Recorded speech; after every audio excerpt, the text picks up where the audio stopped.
குறிப்பாக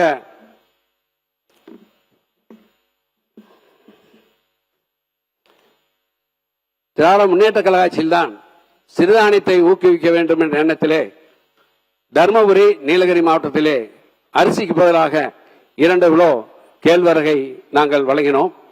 குறிப்பாக தமிழ்நாடு நுகர்வோர் வாணிப கழகத்தின் சார்பாக தர்மபுரி, கிருஷ்ணகிரி, சேலம், ஈரோடு மாவட்டங்களிலே விவசாயிகள் உற்பத்தி செய்கின்ற கேழ்வரகை 48 ரூபா 86 பைசாவுக்கு இன்னைக்கு விலைக்கு தமிழ்நாடு நுகர்வோர் வாணிப கழகத்தால் வாங்கி கொண்டிருக்கிறோம்.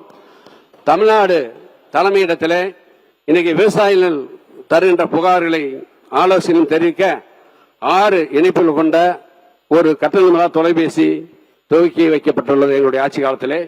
அதோடு அனைத்து நேரடி கொள்முதல் நிலையிலும் விவசாயிகள் தெரிவிக்கின்ற புகார்களுக்கு உடனடியாக நடவடிக்கை எடுப்பதற்காக புகார் பெட்டி, அதேபோல தகவல் பலகை எல்லாம் அங்கே வைக்கப்பட்டு அனைத்து மாவட்ட ஆட்சித்தலைவர், தமிழ்நாடு நுகர்வோர் வாணிப கழகத்துடைய இது மேலாண்மை இயக்குனர் மற்றும் அங்க இருக்கின்ற SRM, RM பல்வேறு அதிகாரிகளுடைய அலைபேசி எல்லாம் அங்கே குறிப்பிடப்பட்டு அதையும் செய்து அதிலே தவறு செய்தவர்கள் சுமார் 56 நபர் மீது நடவடிக்கை எடுத்திருக்கோம் என்பதை இந்த நேரத்தில் தெரிவித்தோம். மாண்புமிகு அமைச்சர். அவங்க பேரவைத் தலைவர்களே, அவர் சொன்ன ஒரு கருத்துக்கு அப்ஜெக்ட் பண்றேன். 234 தொகுதி எம்எல்ஏக்களுக்கும் தெரியும், எல்லா ஊர்லயுமே டிபிசி இருக்கு, எல்லா ஊர்லயும் விவசாயம் இருக்காங்க. ஒரு இடத்துல எந்த எம்எல்ஏ போய் பார்த்துன்னா அவர் சொன்ன மாதிரி ஒவ்வொரு டிபிசி மெம்பரோட போன் நம்பரோ போட்டோவோ எதுவுமே இருக்காது. எல்லாத்துக்குமே தெரியும், அது லிஸ்ட்ல இருக்கும். கொஞ்சம் ஆட்சி காலங்களில் நம்ம பழைய முன்னாள் அமைச்சர் வந்து எழுதியிருப்பாரு, ஆனால் செயல்பாட்டுக்கு வந்திருக்காது. இதை மாண்பும் ரொம்ப தெரிவித்துக் கொள்கிறேன். உறுப்பினர் சக்கரபாணி அவர்கள் தொடர்ந்து பேசலாம்.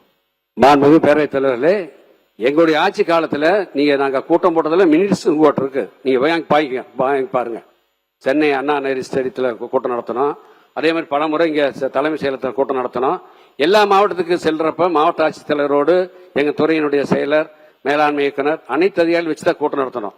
அதாவது குவான்டிட்டிலே என்னைக்கு நீங்க காம்ப்ரமைஸ் ஆகக்கூடாதுன்னு எல்லாம் சொல்லியிருக்கிறோம். பொருள் எல்லாம் எது கொடுத்தாலும் சரி, அந்த மாவட்ட ஆட்சித்தலைவர்கிட்ட வாரம் ஒரு முறை 15 நாளைக்கு ஒரு முறை காண்பித்து தான் நீங்கள் கடைகளுக்கு நகர்வு செய்ய வேண்டும் சொன்னோம். நீங்க சொன்ன புகார் பெட்டியெல்லாம் வைக்கல, தகவல் பலகையெல்லாம் வைக்கல, போன அலைபேசி எல்லாம் இல்லைன்னு சொன்னீங்க. எங்கள் காலத்திலே வைத்திருந்தோம் என்பதை இந்த நேரத்தில் தெரிவித்து, காலத்துல மட்டும் இல்ல, எந்த காலத்திலயுமே எந்த டிபிசி சென்டர்லையும் இன்னைக்கு வரைக்கும் கடந்த 20-30 ஆண்டு காலம் எந்த டிபிசிக்கு போனாலும், எந்த கேப்புக்கு போனாலும் யார் அந்த கேப் இன்சார்ஜ் யார் இருக்காங்க, பிசி யாரு, எந்த கலர் ஆர்டர், எந்த ஆர்டர் போன ஆர்டர் காப்பி கூட இருக்காது. நீங்க சொன்னதெல்லாம் இருக்கும், பேப்பர்ல இருக்கும், அலுவலகத்தில் இருக்கும், வீட்டுக்குள் இருக்குமே ஒழிய அந்த விவசாய மக்களுக்கு தெரியும் வகையில் அல்ல அங்க இருக்கிற மற்ற ஊழியர்களுக்கு தெரியும் எங்கேயுமே எந்த இடத்துலையும் வெளிப்படையாக அறிமுகப்படுத்தவில்லை இல்லைங்கிறத அங்க தெரிவிச்சுக்கிறேன். உறுப்பினர். மாண்புமிகு பேரவைத் தலைவர்களே, எங்கள் ஆட்சியிலே இந்தியாவில் முதல் முறையாக தமிழ்நாட்டில் மேற்கூரையுடன் கூடிய நெல் சேமிப்பு தளங்கள் கட்டப்பட்டன. 18 மாவட்டங்களில் 54 இடங்களில் 7,33,000 மெட்ரிக் டன் கொள்முதல் திறனுடைய 883 கோடி மதிப்பீட்டிலே நவீன நெல் சேமிப்பு தளங்கள் கட்ட திட்டமிடப்பட்டு அதில் 4,03,350 மெட்ரிக் டன் கொள்ளளவு கொண்ட தளங்கள் கட்டி முடிக்கப்பட்டன.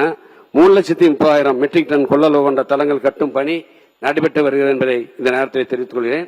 ஏற்கனவே கட்டப்பட்ட நமது தமிழ்நாடு நுகர்வோர் வாணிப கழகங்களுடைய திட்டங்களை சீர் செய்ய வேண்டும் என்பதற்காக அதுக்காக 90 கோடி ரூபாய் நிதி கொடுத்து தடுப்பு காம்பவுண்ட் சுவர், தரைதளம், பாத்ரூம், டாய்லெட் போன்ற வசதிகளை ஏற்படுத்தி கொடுத்தோம். அது இல்லாமல் 1,01,250 மெட்ரிக் டன் கொள்ளளவு கொண்ட புதிய வட்ட செயல்முறை கிடங்குகள் 200 கோடி ரூபாய் மதிப்பீட்டில் திறக்கப்பட்டும் கட்டப்பட்டும் வருகின்றன. ஆக மொத்தம் 1,179 கோடி ரூபாய் மதிப்பீட்டில் புதிய நெல் சேமிப்பு தளங்கள், வட்ட செயல்முறை கிடங்குகள் மற்றும் பழைய கிடங்குகளை புனரமைத்தல் பணிகள் மேற்கொள்ளப்பட்டுள்ளன. இந்த ஆண்டு நீங்கள் அதாவது செமிகுடோன் எத்தனை கட்டுவதாக அறிவிப்பிலே வெளியிட இருக்கிறீர்கள் என்பதை உங்கள் பதிவுகளிலே தெரிய விரும்புகிறேன் என்பதை இந்த நேரத்தில் தெரிவித்துக் கொள்கிறேன்.